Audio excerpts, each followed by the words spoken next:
In today's episode, I'm going to pass on a piece of advice that I got from a colleague years ago, and it helps answer the question, can I learn anything from a bad boss?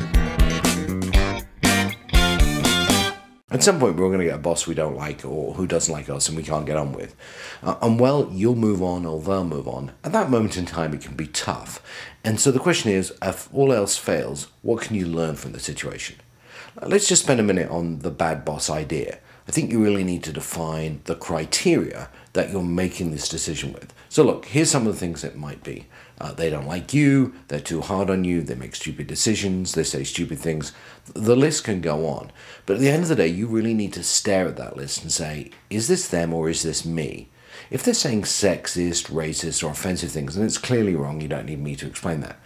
But if it's a question of priorities and directions, then you need to ask yourself, again, is it you or is it them?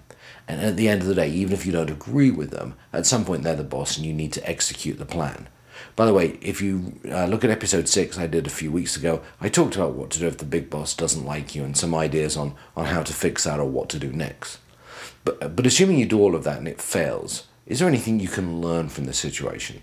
A friend recommended an idea to me. It's a Japanese thought, and I'm probably going to say this wrong, but she described it as Hanmen Kyoshi, which in literal translation means the opposite mirror teacher. Or in other words, look at what this boss does and learn from it. And when you're the boss, don't do the same thing. You should commit never to make the same mistakes as that bad boss has with you.